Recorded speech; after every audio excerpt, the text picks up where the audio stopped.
In case you don't know me, I'm a 22-year-old man, and in this tell. video, I want to share with you some experiences I think every guy has gone through at some point in their life. Tell me one thing that you can tell I am white. Then you can't say nigga. I can say nigga. I can say niggy. I can say anything, bro. I can say all of these, man. Your skin. Still light skin. There's no chance I'll get to everything, so leave some in the comments below, and maybe I'll make this a series. Say 5,000 likes for part 2, and subscribe if you're new here. We have to start things off with the most obvious one, and that is fantasizing about stopping the school shooter. Every single guy at some point throughout... Whoever thinks to stop a school shooter, y'all really need to think. You will catch 2 bullets in GTA. You will catch 2 bullets. A middle or high school has imagined how he would stop and disarm a school shooter. Doesn't matter if you've never been in a fight or touched a weapon, or if you get winded after walking up 2 flights of stairs. In our heads, the second that disaster strikes, a switch flips. This has something to do with something called the better than average effect. It's one of the most replicated findings in psychology. It's pretty much that most people rate themselves as above average in desirable traits, which is mathematically impossible. People commonly believe that they are better than average drivers, or more ethical, more intelligent, and more competent than their peers. Younger men tend to show this bias particularly strongly in domains involving skill, risk, or competition. And I would argue that the fantasy of disarming a shooter and saving the day is a pretty great example of that desire. The desire to be exceptional like a superhero would be. I also think there's no coincidence that a lot of men start to have this fantasy around middle school or high school. Most guys have either started puberty or been in puberty for a while now, and so this surge in testosterone gives them these fantasies where they're taking giant risks that pay off massively. I also think it has something to do with control. I think everybody has a fantasy where they have control over something that they normally don't. This is just a very shared example of that for young men. Next up, we have going out looking like trash and running into the most beautiful girl you've ever... Yo, low-key, bro. I will wear red... These are shorts, but I will be wearing red pants with a blue t-shirt, my nigga.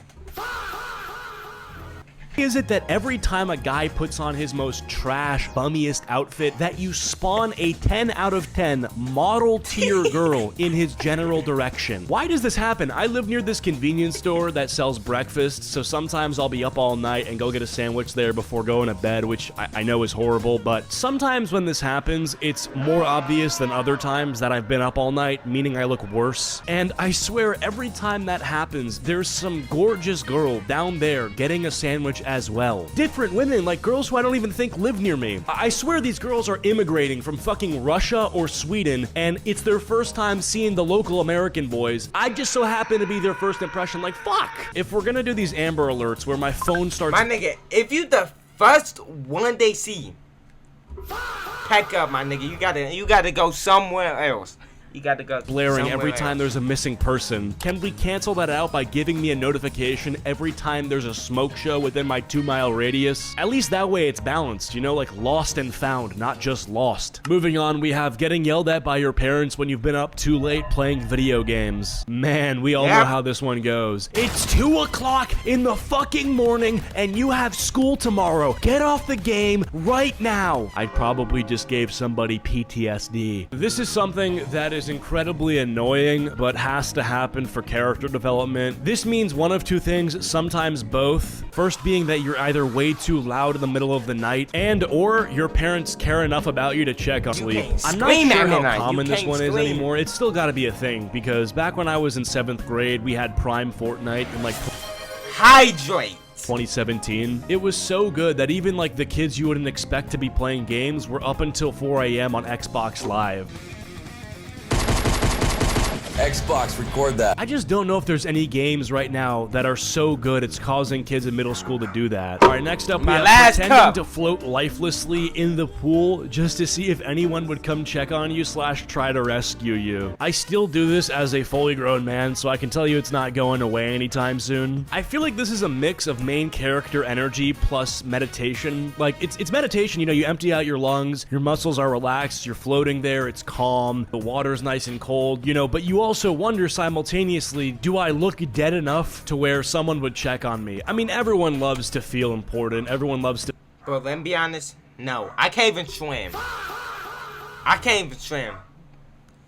They's not saving me. Feel cared about. I Oh, think yeah, I everyone's think probably back. done this. I don't know if it's just guys, Killed but on me a similar in note, GTA. I know girls do this one a lot more. It's just staying silent until someone asks what's wrong. This might just be like a universal human experience, right? Where you're not actually having a bad day and nothing's really wrong, but you just kind of seem moody and you want to be quiet just to see if people will check in on you. Yeah, we all do stuff for attention, and we like getting reminders that people notice us. So, yeah. Next up, we have extremely embarrassing and debilitating post-spend clarity. This is when a guy just spends way too much money on something he knows isn't worth it or that he doesn't need and beats himself up over it for like the next week. There's tons of stuff that can cause this, like overpaying for a skin in a video game, taking some people to dinner and not thinking that the bill is gonna make you want to die, buying a second and third monitor thinking your productivity is gonna double or triple and they just get used for nothing. You're staring at a wallpaper 90% of the time. The key thing here is you know these Is that Nikki I see? Hold on, who? Nikki? Nikki! Nikki!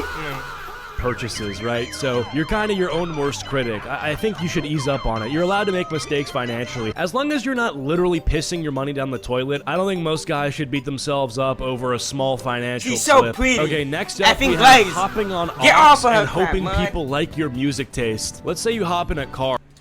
She won't F you, mud. She won't let you graze her buns, mud. So you just need to sit down, my nigga. You know, mud. Or your best friend is driving and 3 of his friends that you don't really know are in the back seat. He lets you connect to his car and play some songs. Immediately, you're trying to survey the back and see how they feel about your music taste. This is risky because in some ways it is your first impression on these potential friends. If you're in the front seat playing some fucking dookie, they're gonna probably not like you. But conversely, if you hit a home run and the song you play is something everybody likes, they're gonna love you for no reason and go into activity you guys have planned with a positive look on you. Oh, speaking of music, every guy at some point has tried to be a rapper, producer, music maker of some sort. Now, just because this is a universal male experience, it doesn't mean that if you're doing this, it's somehow not worth anything. Look at me, I'm a YouTuber, that's my job. Every guy tries to be a YouTuber or social media person at some point. Rappers, the same thing. Everyone thinks they have what it takes to be a rapper or like some music producer. What usually happens is a guy makes a song and then his friends lie to him, tell him that it's good. Then he listens back to it himself like 3 years later, realizes that he's always sucked and gives up on it. Next up, for the older audience and for the younger audience, It's this will Nate, happen to you but at some it point. have- It's waking it up have after a different night of letters in